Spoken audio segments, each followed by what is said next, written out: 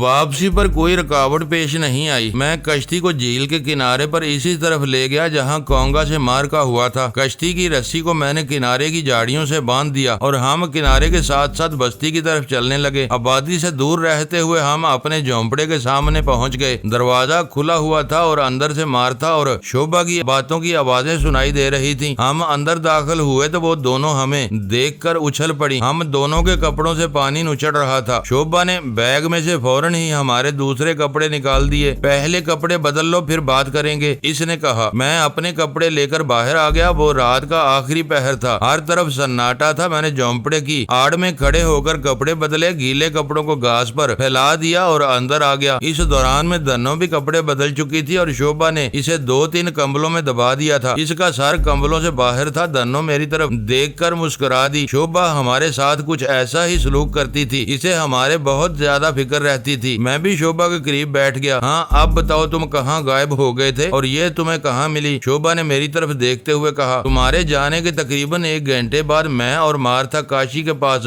گئی تھی. وہ بھی جاگ رہی تھی. میں نے اسے تمہارے بارے میں بتایا تو اس نے بڑے پرسکون لہجے میں جواب دیا تھا کہ تم خیریت سے ہو اور جلد ہی دھنو کو لے کر واپس آ جاؤ گے. ہم واپس تو آ گئے, لیکن جیسے جیسے وقت گزر رہا تھا ہماری پریشانی بھی بڑھتی جا رہی تھی. میرا خیال ہے تم کسی کے پیچھے بھاگے تھے. کون تھا وہ؟ کونگا, میں نے جواب دیا اور چند لمحوں کی خاموشی کے بعد انہیں سب کچھ بتانے لگا. میں نے مارتھا کی وجہ سے اپنے ہاتھوں کونگا اور جزیرے کی حویلی میں 2 آدمیوں کے مارے جانے کا ذکر نہیں کیا تھا. دھنو بھی حویلی والے واقعے کے سلسلے میں خاموش ہی رہی تھی. مارتھا بڑی دلچسپی سے ہماری باتیں سن رہی تھی. اس کے لیے یہ سب کچھ حیرت انگیز تھا. وہ آدھی سے زیادہ دنیا گھوم چکی تھی. خوفناک جنگلوں میں, آباد خونخوار قبائل میں بھی رہی تھی, لیکن یہاں ہمالیہ کی گود میں اسے جو کچھ دیکھنے اور سننے کو مل رہا تھا وہ دنیا کے کسی اور خطے میں اس نے نہیں دیکھا سنا تھا. ہم ابھی باتیں کر ہی رہے تھے کہ باہر قدموں کی ہلکی سی چاپ سنائی دی. میں نے چونک کر ادھر ادھر دیکھا, ہونٹوں پر انگلی رکھ کر انہیں خاموش رہنے کا اشارہ کیا اور بڑی تیزی سے دروازہ کھول کر باہر نکل گیا. دروازے سے باہر نکلتے ہی میں کسی سے ٹکرا گیا اور ایک لمحہ ضائع کیے بغیر اسے باہوں کی لپیٹ میں لے لیا. نسوانی چیخ کی آواز نے مجھے پھر چونکا دیا. میرا خیال تھا کہ اس وقت بھی کوئی ہماری جاسوسی کرنے آیا تھا اور میں نے اسے بھاگنے کا موقع دیے بغیر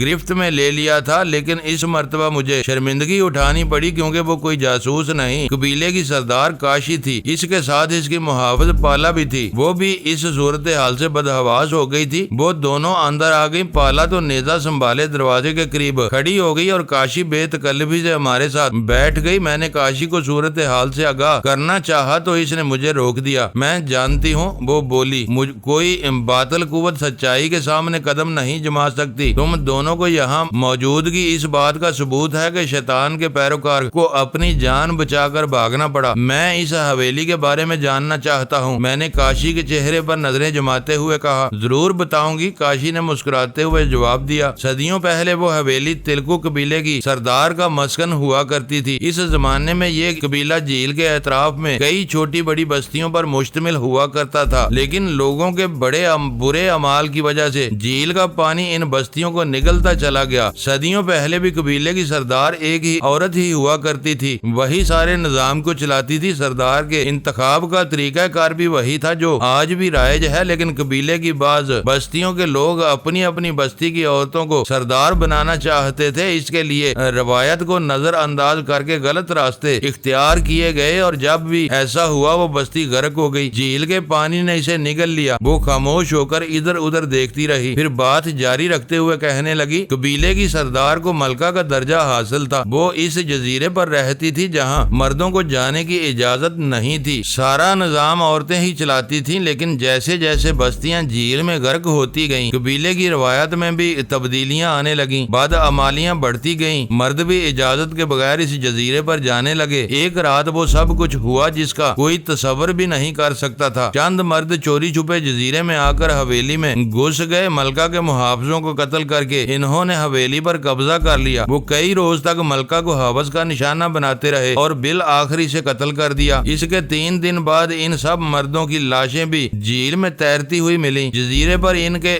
سوا اور کوئی نہیں تھا۔ ان سب کی موت پر اسرار طور پر واقع ہوئی تھی۔ کوئی نہیں جانتا تھا کہ انہیں مارنے والا کون ہے۔ اس واقعے کے بعد لوگوں میں اتنا خوف و ہراس پھیلا کہ لوگوں نے اس طرف جانا چھوڑ دیا اور وہ جزیرہ ویران ہو گیا۔ لوگوں کا خیال تھا کہ وہاں بدروحیں قابض ہو گئی ہیں۔ کبھی کبھی اس جزیرے سے دھواں اٹھتا ہوا دکھائی دیتا تھا، لیکن بستی کے لوگوں نے کبھی یہ معلوم کرنے کی کوشش بھی نہیں کی کہ وہاں کیا چیز ہو سکتی ہے۔ میرے سردار منتخب ہونے سے 2 ہفتے پہلے رات کی تاریکی میں 2 کشتیوں کو جزیرے کی طرف جاتے ہوئے دیکھا گیا تھا۔ اس وقت کچھ لوگوں نے ہمت کر کے اپنی کشتیوں پر ان کشتیوں کا پیچھا کرنے کی کوشش کی تھی، لیکن وہ کشتیاں زوردار آوازوں کے ساتھ آگ کے شعلے اگلنے لگیں۔ ہمارے آدمی خوفزدہ ہو کر واپس آ گئے۔ وہ اس قدر بدحواس ہوئے تھے کہ ایک کشتی الٹ گئی اور 2 آدمی ڈوب کر ہلاک ہو گئے۔ اس واقعے کے بعد لوگوں کے دلوں میں خوف کچھ اور بڑھ گیا۔ اب تو جھیل میں مچھلیاں پکڑنے والے بھی اس جزیرے سے دور ہی رہتے ہیں۔ تم کبھی اس جزیرے پر گئی ہو؟ میں نے اس کے خاموش ہونے پر سوالیہ نگاہوں سے اس کی طرف دیکھا۔ نہیں، اس نے مسکراتے ہوئے جواب دیا، لیکن اس رات میرا مطلب ہے جب پالا مجھے یہاں سے لے کر گئی تھی۔ یہ دنیا بڑی عجیب جگہ ہے۔ اس نے بدستور مسکراتے ہوئے میری بات کاٹ دی۔ یہاں بعض اوقات ہماری آنکھوں کے سامنے ایسے پر اسرار واقعات جنم لیتے ہیں جن پر یقین کرنے کو دل نہیں چاہتا اور ہم انہیں جٹلا بھی نہیں سکتے۔ اور کبھی آنکھیں جو کبھی دیکھتی ہیں وہ خاموش ہو کر مارتھا وغیرہ کی طرف دیکھنے لگی۔ چند لمحوں بعد وہ میری طرف دیکھتے ہوئے بولی، انسان کے اندر پر اسرار قوتوں کے جزیرے آباد ہیں۔ وہ ان پر قابو پا کر کائنات کو تسخیر کر سکتا ہے، لیکن اپنے اندر کی تمام قوتوں پر قابو پانا ناممکن نہیں۔ تاہم کبھی کوئی کسی قوت پر قابو پا لیتا ہے۔ ان میں سے ایک قوت ایسی بھی ہے جس کے بال بوتے پر دوسروں کو ایسے مناظر دکھائے جا سکتے ہیں جس کا وہ تصور بھی نہیں کر سکتے۔ گویا وہ بھی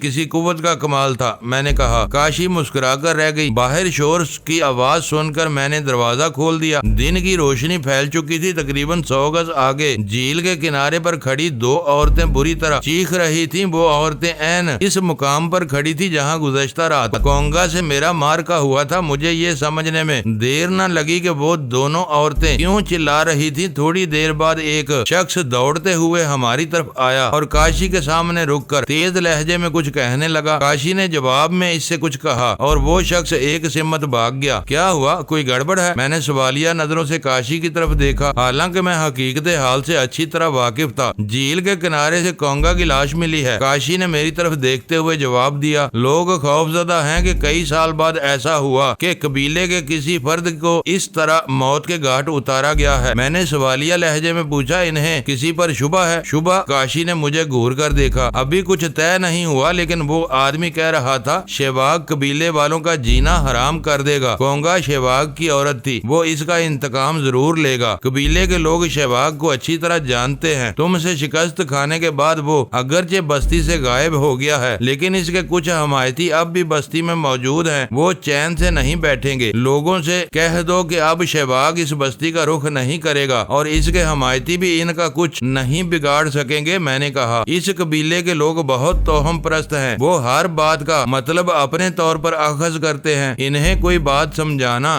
بڑا مشکل کام ہے۔ بہرحال تم لوگ اپنے جھونپڑے میں رہو، میں جا کر معلوم کرتی ہوں۔ کاشی نے کہا، میں بھی تمہارے ساتھ چلتا ہوں۔ میں بھی اس کے ساتھ چلنے لگا۔ نہیں، وہ میری طرف مڑ گئی۔ تم تم یہیں رہو، تمہارا اس وقت وہاں جانا ٹھیک نہیں ہے، جو بھی صورتحال ہوگی میں بعد میں تمہیں بتا دوں گی۔